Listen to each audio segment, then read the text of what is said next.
tous, j'espère que vous allez bien. C'est parti pour le bilan du mois de mars. Pendant ce mois de mars, j'ai lu 17 bouquins et ça va de tout. Il y a du thriller, il y a du fiction, il y a de la fiction historique, il y a de la fiction contemporaine, des essais, de la jeunesse, il y a un peu de tout. Alors, 17 bouquins, dans les 17, j'ai 2 e-books et il me semble un audio. Donc je vais vous en parler tout de suite. Non, je n'ai pas lu 17 bouquins, mais 18. Je vois que j'ai pas noté que j'ai écouté Les Influentes de Adèle Bréau et donc c'est comptabilisé dans le mois de mars. Donc ça fait 18 bouquins en tout. Alors je les ai rangés un peu par genre, comme ça ce sera un peu plus facile pour vous si vous voulez aller chercher peut-être un livre après lorsque vous aurez vu toute la vidéo et qui vous intéresse. Comme ça, ce sera peut-être plus simple. Donc je vais commencer par la fiction contemporaine, feel good, un peu tous ces genres-là, qui sont un peu dans la littérature générale. Je commence par mon coup de cœur et finalement j'en ai eu plusieurs au mois de mars, donc je suis vraiment contente.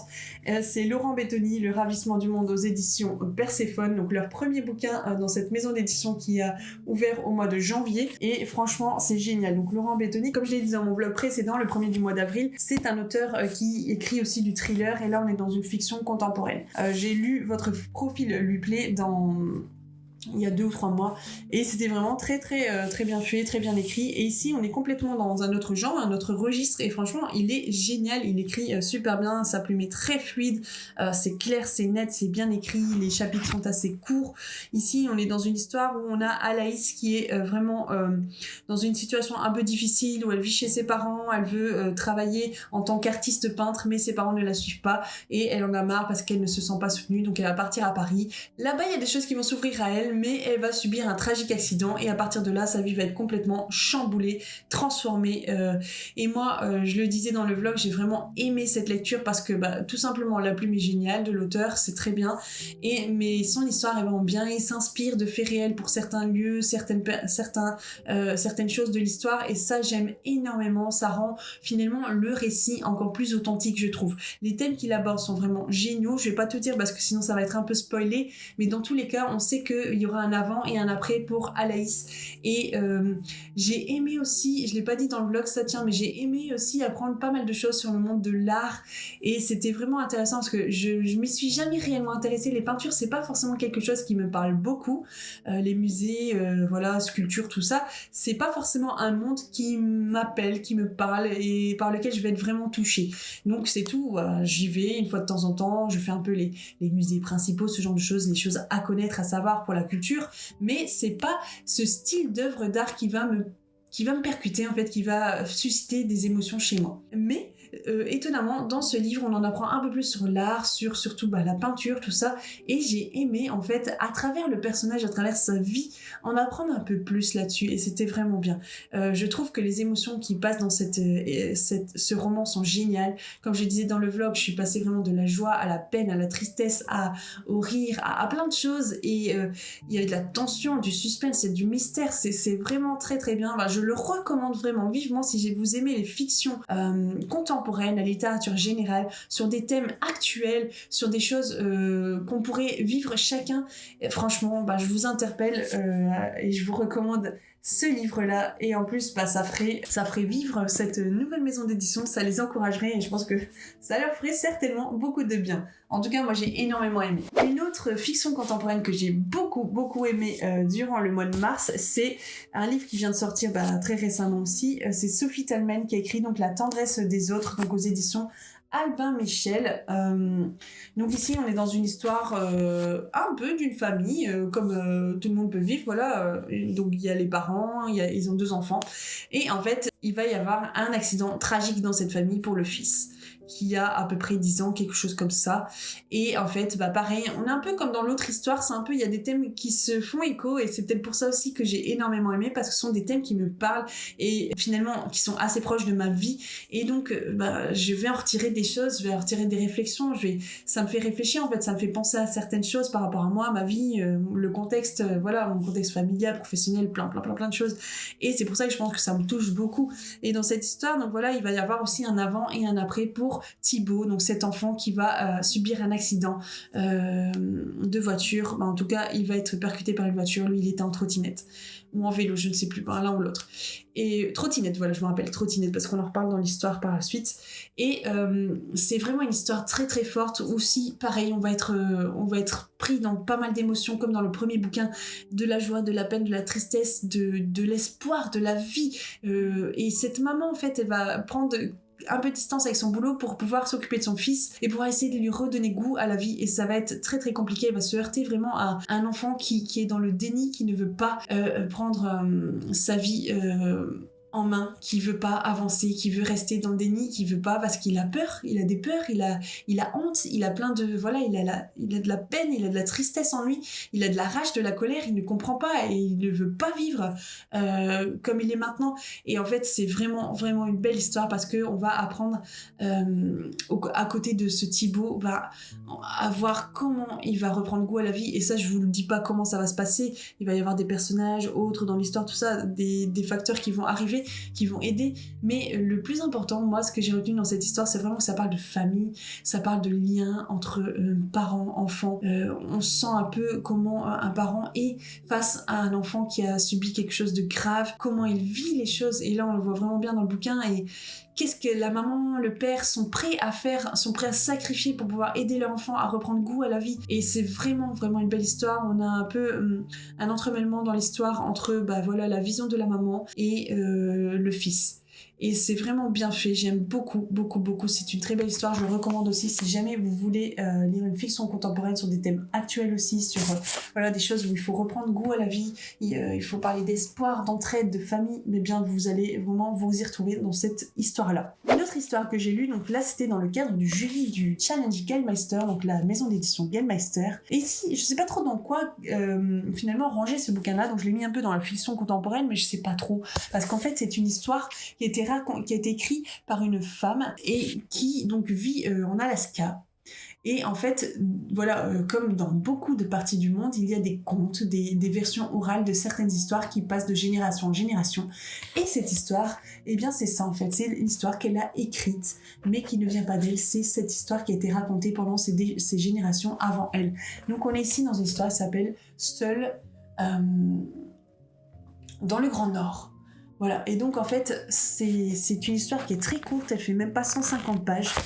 Et donc on est face à deux vieilles femmes qui ont 70-80 ans, qui sont dans une tribu, donc dans le Grand Nord, et ils sont à l'approche de l'hiver, et ça devient très compliqué, il y a la famine, ils commencent à avoir vraiment du mal à trouver de quoi manger, et donc la tribu décide de laisser ces deux femmes de côté et de partir pour trouver un autre camp, pour trouver un autre endroit pour pouvoir se poser, pour passer l'hiver et survivre surtout.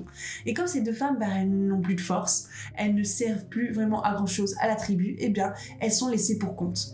Et c'est vraiment un livre où on ressent aussi encore pas mal d'émotions comme dans les deux précédents. On va voir ces deux femmes qui sont là et qui se disent mince, on est deux, il nous reste rien, comment on va faire? Est-ce qu'on s'assoit et on attend que la mort vienne nous chercher, ou alors est-ce qu'on se bat et on essaye de survivre au jour le jour et le plus longtemps possible? Et évidemment, ils vont choisir la deuxième option. Et franchement, j'ai aimé cette histoire-là parce qu'on va en apprendre beaucoup sur comment les gens s'en sortaient à l'époque dans ces parties-là du monde, comment ils subissaient l'hiver, le grand froid, et comment ils arrivaient à trouver de la nourriture, à vivre en fait, à tenir le coup. Et c'est exactement ce que ces deux femmes racontent dans l'histoire. Elles vont montrer comment elles s'en sont sorties, et c'était vraiment bien. Il y a pas mal d'illustrations aussi dans le bouquin, c'est en noir et blanc, c'est vraiment joli.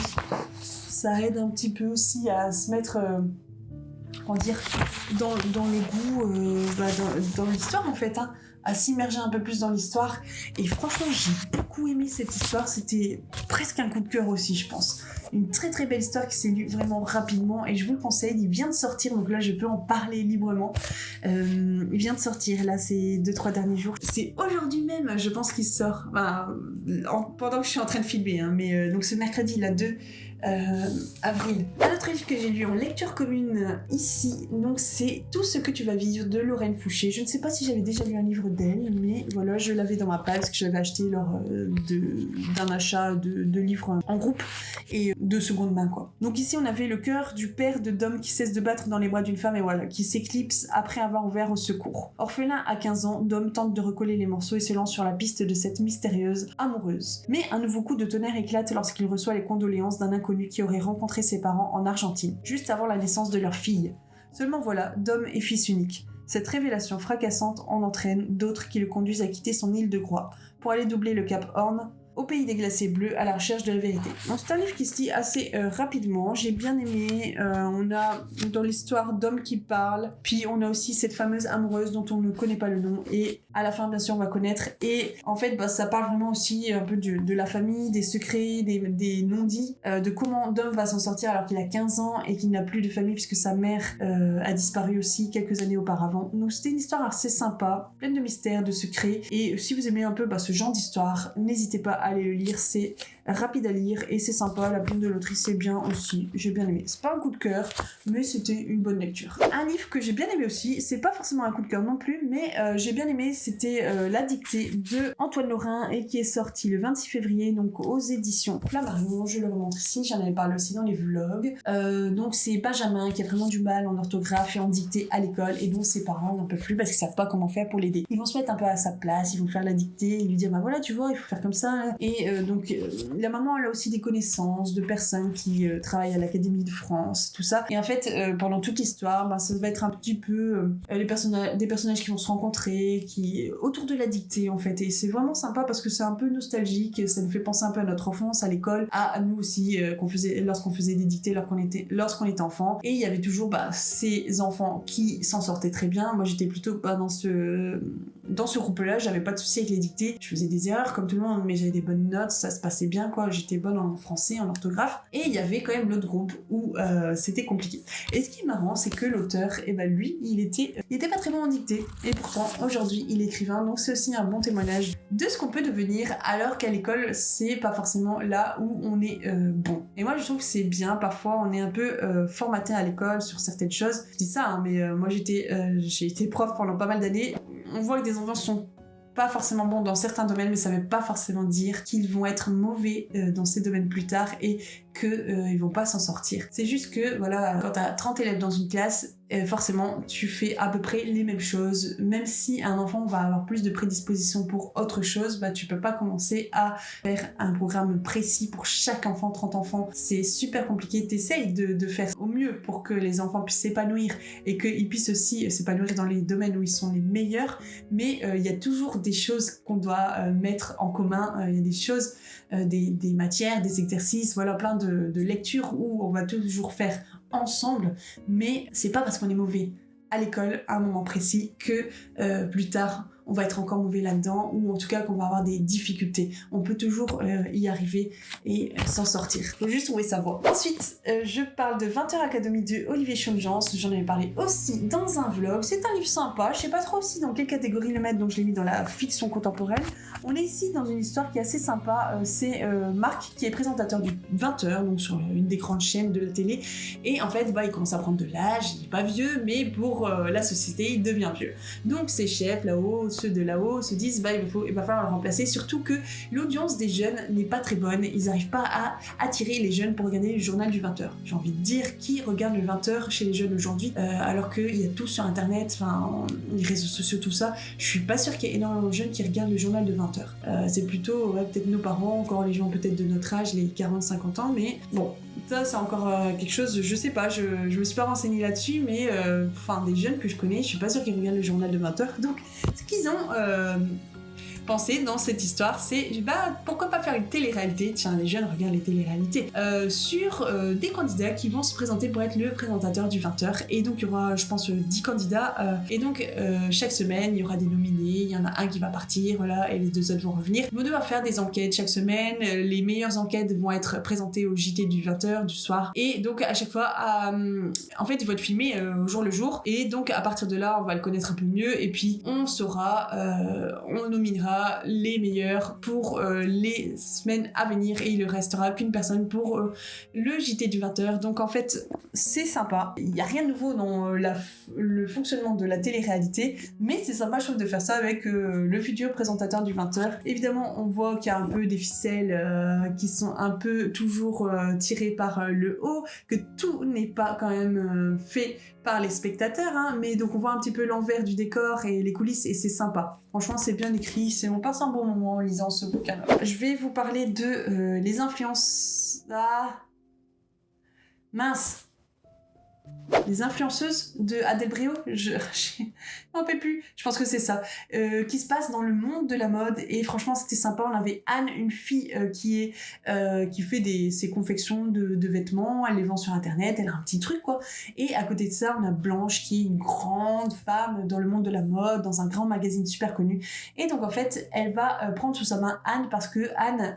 va se rendre compte que Beyoncé a acheté une de ses combi shorts et à partir de là toute sa vie va changer. J'ai bien aimé parce qu'on y parle beaucoup du monde de la mode que je connais vraiment pas énormément et c'est sympa de pouvoir rentrer dans un domaine où on n'est pas spécialiste, en tout cas on ne connaît pas trop ou de loin. Et l'écriture, c'était une lecture audio, donc ça s'est très bien passé. La femme qui a lu a très bien lu, c'était très très très bien. Et franchement, j'ai bien aimé l'histoire, j'ai bien aimé la fin aussi. On peut se poser des questions aussi sur nous-mêmes, sur est-ce qu'on doit tout mettre dans le professionnel et laisser notre famille de côté, comment faire justement pour trouver un équilibre alors qu'on a il y a tous ces réseaux sociaux où il faut tout le temps être dessus, surtout quand on est influenceuse par exemple. C'est très compliqué et ça fait vraiment beaucoup réfléchir à nous-mêmes, à comment on vit ça. Et c'est très très intéressant, j'ai bien aimé. Ensuite, j'ai lu, je regarde dans les 2 e-books que j'ai lu 3 ou rien de Valentine. Alors j'ai une Florque, je pense, et donc c'était aux éditions Lorelai en e-book et on peut caser ça un peu dans la fiction générale aussi. Et là j'ai bien aimé cette histoire parce qu'en fait on y parle d'une fille qui a eu des soucis pendant son enfance, son papa qui battait sa maman et donc elle s'est mal développée au niveau de sa vie, elle s'est mal épanouie et donc elle a des traumatismes par rapport à son enfance dans sa vie d'adulte. À côté de ça on a son voisin à côté qui essaye un peu de l'amadouer, tout ça, qui l'a séduit. Et elle sait pas trop quoi en penser parce que forcément son image de l'homme n'est pas très bonne. Elle a pas eu des bons repères avec son père. On a aussi un 3e personnage, un garçon qui a aussi du mal, qui est un peu plus solide qu'elle, mais qui a du mal aussi à entendre les violences que son voisin fait à sa concubine. Et donc avec ces 3 personnages-là et d'autres par la suite, on va voir comment cette fille peut s'en sortir de sa vie et on va apprendre beaucoup de choses sur un certain domaine médical que je peux pas vous dire puisque sinon je vais spoiler le bouquin. Et franchement c'est très intéressant, c'est un livre qui n'est pas très long, c'est bien écrit, j'ai bien aimé, j'en ai appris pas mal sur justement ce petit point de médecine et c'était vraiment sympa. J'aime beaucoup quand j'apprends des choses quand je lis un bouquin, donc je vous le conseille aussi. Je passe aux fictions historiques cette fois-ci et avec L'orpheline d'Auschwitz de Anna Stuart qui avait écrit 2 autres bouquins, donc c'était quoi, la sage-femme d'Auschwitz et la sage-femme d'Auschwitz et la sage-femme de Berlin. Moi je les ai pas lus et franchement ça s'est pas du tout ressenti dans cette histoire-là. Ici on est en 1945 et la guerre est terminée, Auschwitz est enfin libérée. À 16 ans, Tasha franchit les grilles du camp en route vers la liberté. Elle se retourne pour regarder une dernière fois ce lieu qui lui a volé son enfance, en se demandant comment elle a pu survivre à cet enfer alors que tant d'autres n'y sont pas parvenus. Mais la joie d'être enfin libre est ternie par l'absence de sa mère. Quelques semaines plus tôt, elle lui a été arrachée des bras par un officier nazi. Où a-t-il emmené sa mère ?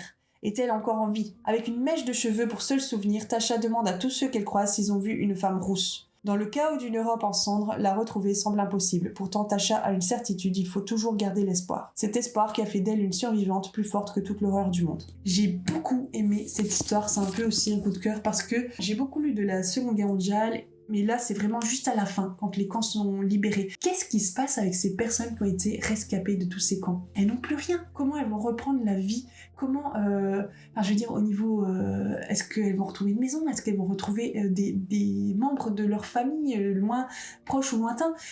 Comment elles vont réussir financièrement ? Elles n'ont plus rien du tout, elles n'ont même plus d'identité. Leurs papiers ont été brûlés, ont été pris lorsqu'elles sont rentrées dans les camps. Elles ont juste leur numéro sur leur poignet. Et franchement, c'est un thème, moi c'est toujours des questions que je me suis posées à chaque fois que je lisais des bouquins sur la Seconde Guerre mondiale. Et là, franchement, On est un peu là-dedans. Et donc l'écrivain a vraiment s'est inspiré de personnes réelles pour écrire ce bouquin, de faits réels. Il y a plein de choses qui sont vraiment sorties de faits réels et ça j'aime énormément. Et j'ai beaucoup aimé. Alors Tasha, des fois, elle me prend la tête, on a envie de lui donner des baffes parce qu'elle a un comportement qui est pas respectueux, elle est un peu insolente, elle fait la rebelle. Et en même temps, on se dit, mais oui, par rapport à tout ce qu'elle a vécu, elle n'arrive pas à bien gérer ses émotions et plein d'autres personnages dans l'histoire d'enfants qui ont été dans les camps et franchement c'est super. Donc on a un peu cette personne-là, on a d'autres personnes qui cogitent aussi autour de l'histoire, on a vraiment elle et une autre dont on parle vraiment beaucoup dedans, qui sont quand même les personnages centraux et puis après il y en a plusieurs qui tournent autour et franchement l'histoire est géniale. Si vous aimez vraiment ce thème, Seconde Guerre mondiale, mais là on est juste à l'après, la libération et des faits réels. N'hésitez pas à aller le lire, il est vraiment bien écrit, moi j'ai beaucoup aimé. Un autre bouquin c'est Calderwood qui a été écrit par Marilyn Pion aux éditions Jeanne et Juliette et franchement j'ai énormément aimé cette histoire, c'est une trilogie donc ça c'est le premier tome, le deuxième il est sorti en novembre et le troisième sortira je pense à la fin de cette année. Ça se passe en 1900 à Montréal, donc c'est bien, c'est au Canada tout ça, et en fait on est, si vous aimez un peu tout ce qui est Downton Abbey, la Villa aux étoffes, ce genre de choses, vous allez aimer ce bouquin là, c'est vraiment dans cet esprit là, une femme qui va prendre son destin en main en fait, et j'oublie vite les prénoms, c'est vraiment mon problème. Florence Provencher, donc elle vient d'un petit village, elle est promise à quelqu'un mais elle a pas forcément envie, et du coup elle se dit mais non j'ai envie d'être libre, et donc elle va postuler pour être dame de compagnie, donc dans une riche famille. Elle va être prise par cette famille. La dame de cette famille, elle a pas envie, c'est sa petite fille en fait qui a choisi la dame de compagnie pour elle parce qu'elle va avoir 80 ans et plus, mais elle a pas envie et du coup ça va être un peu compliqué la relation entre la dame de compagnie et cette vieille dame, et en fait au fur et à mesure on va se rendre compte que cette vieille dame va commencer à apprécier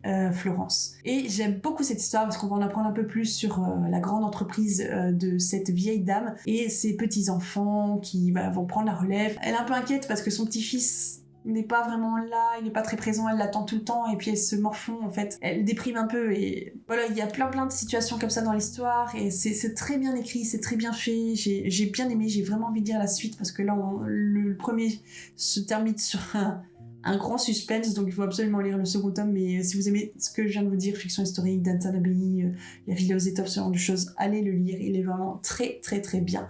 Et il y a que 3 tomes. Le Jardin au clair de lune, que j'ai lu pendant tout le mois de mars, donc c'était de Corinna Baumann aux éditions Charleston, et c'est une très belle histoire qui est en double temporalité. Donc en fait on a Lily Kaiser qui reçoit un violon par un vieil homme qui lui dit pas son nom, son identité, il lui dit que ça lui appartient, mais elle comprend pas pourquoi ça lui appartient, donc à partir de là l'histoire a commencé, elle va essayer de retrouver qui était le détenteur de ce violon et pourquoi il est à elle maintenant. Et donc on a cette double temporalité, donc avec Lily Kaiser et son époque, elle va se joindre à d'autres personnages pour essayer de faire toutes ses recherches, et on a l'époque en 1900 à peu près, de la première détentrice de ce violon, donc on va voir un peu l'histoire des deux, et forcément à la fin on comprendra les liens qu'il y a entre tout ça. C'est une très belle histoire, j'ai bien aimé, on voyage un peu dans le monde, c'est sympa, et puis ça parle aussi de musique et j'aime beaucoup, donc c'est génial. Si vous aimez tout ça, allez le lire, il est sympa, il est vraiment bien écrit. Je passe à ce qui est un peu non-fiction, donc ici on a Maudite demeure de Philippe Di Folco et Bertrand Pavlik, donc c'est un avocat et quelqu'un qui travaille dans l'immobilier, je pense qu'ils ont écrit ce bouquin-là, et franchement c'est sympa, on avait déjà parlé dans un vlog, on a plein d'histoires en fait de maisons en France, d'histoires de maisons, ouais c'est ça, on raconte un peu les histoires de... j'arrive pas de dire la même chose. En fait dans ce bouquin, on va parler de plein d'histoires de maisons en France où il y a eu des choses un peu bizarres. Dans certaines maisons, il y a eu des meurtres et ça s'est perpétré pendant plusieurs années. Dans d'autres maisons, il y a eu les nazis qui sont arrivés. Dans d'autres maisons, je sais pas, moi, elles étaient un peu, on aurait dit hantées. Et en fait, on se rend compte que si on fait des recherches, on peut trouver un peu l'histoire des maisons, et parfois, quand on va visiter une maison, faire attention, essayer peut-être de faire des petites recherches, ou en tout cas discuter avec les voisins, parce que quand on voit une super jolie maison, parfois derrière les murs, et alors de manière littérale et de manière non littérale, il y a des choses cachées et c'est pas forcément beau à voir. Franchement, c'est super bien écrit, c'est très intéressant et ça se passe en France. C'est génial. La rage d'entreprendre de Stéphanie Delestre. Donc, j'en ai déjà parlé beaucoup sur mes vlogs. Et si vous aimez en apprendre un peu plus sur le monde de l'entreprise, de comment on ouvre une entreprise, elle vient d'une famille vraiment où les parents n'étaient pas dans la haute société, ce genre de choses. Et elle s'en est sortie, elle s'est battue et elle a fait des études, tout ça pour pouvoir réussir. Et elle a toujours eu un esprit d'entrepreneuse en fait. Et c'est ce qu'elle a fait. Mais comme je le disais dans mon vlog, c'est vraiment un livre où elle explique un peu que si tu veux réussir dans quelque chose, eh bien, il faut que tu t'entoures des bonnes personnes. Tu peux y arriver seul, mais au bout d'un moment, tu pourras pas continuer comme ça. Il faudra vraiment que tu t'entoures parce que au plus ton entreprise va prendre de l'ampleur, au plus tu dois travailler avec des collègues, des personnes qui vont t'aider dans certains domaines, tout ça. Tu peux pas rester seul, c'est trop dur à supporter. Et elle parle aussi du fait qu'il faut avoir un équilibre parce qu'on peut vite tomber dans le surpoids du travail et dans une pression aussi qui amène parfois peut-être au burn-out, à ce genre de choses. Donc c'est très intéressant si vous voulez construire des projets ou une entreprise ou autre, c'est un bon témoignage, franchement c'est bien. En non-fiction, je vous présente la véritable histoire des Dalton. Donc si vous voulez en apprendre plus sur les Dalton, alors ce bouquin est truffé d'informations. La bibliographie est vraiment énorme. La personne qui a écrit ça l'a super bien fait. Moi j'ai bien aimé le début, la fin, le milieu un peu moins parce qu'il y avait trop d'informations. Mais je l'ai lu vraiment de manière très progressive. Quelques chapitres, quelques pages par-ci par-là parce que d'un seul coup c'est trop de noms, trop de lieux et on s'y perd, donc il faut vraiment lire ça de manière très concentrée. Mais j'en ai appris beaucoup, j'ai bien aimé, franchement sympa. Et de toute façon c'est pas comme un livre, une fiction, faut lire ça très posément et on peut pas lire 100 pages d'un coup. Peut-être que certains savent le faire, mais moi j'y arrive pas, trop d'informations. Je passe à tout ce qui est thriller, cozy mystery, polar, et je vais parler de celui que j'ai lu en ebook, sinon je vais oublier. J'ai lu toute seule, hein. Non, on a lu, je l'ai fait en lecture commune, c'est vrai. Avec une copine Bousta, c'était Emerald Club, le tome 1, donc un cozy mystery écrit par R.C. Queens et en auto-édition. Donc si vous voulez encourager des auteurs auto-édités, c'est une très bonne écrivaine, je trouve.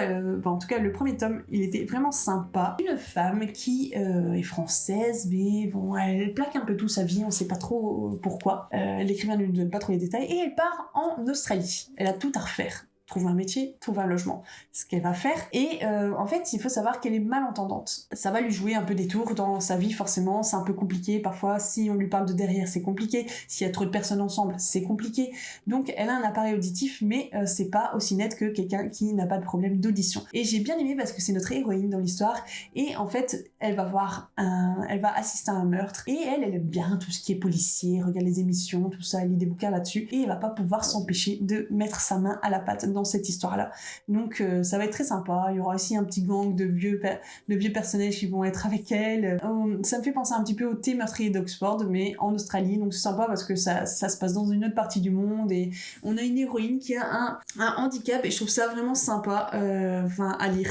C'était très bien, donc je pense que je lirai le deuxième tome dans pas trop longtemps et l'autrice m'a dit qu'il y aurait une dizaine de tomes. Au niveau des thrillers et polars, j'ai lu la suite de Helen Grace, Au feu les pompiers. J'ai énormément aimé ce tome, donc c'est le 4e si je me trompe pas. Ça parlait d'incendie et j'en ai appris aussi d'ailleurs sur les incendies, c'est pas pour ça que j'en ferai, mais donc il se passe des drôles d'incendies, plusieurs en même temps la nuit et donc forcément l'équipe d'Helen Grace doit essayer de dépatouiller tout ça, de trouver la personne qui fait ces incendies au plus vite parce que ils font ça dans n'importe quel endroit, on comprend pas trop les liens, pourquoi c'est dans telle et telle famille et c'est très compliqué et donc franchement on est toujours dans un bouquin où il y a beaucoup de rebondissements, beaucoup de suspense, des chapitres très courts, très rythmés, très dynamiques, voilà, donc ce sera toujours comme ça jusqu'à la fin je pense. J'ai bien aimé, on en apprend toujours plus sur Helen Grace et tous ses secrets, donc c'est vraiment bien. Passons maintenant à la jeunesse, littérature jeunesse. J'ai lu donc un roman jeunesse, Les podcasts de la loose alors je vous dis ça tout de suite, de Guillaume Neil et aux éditions Milan.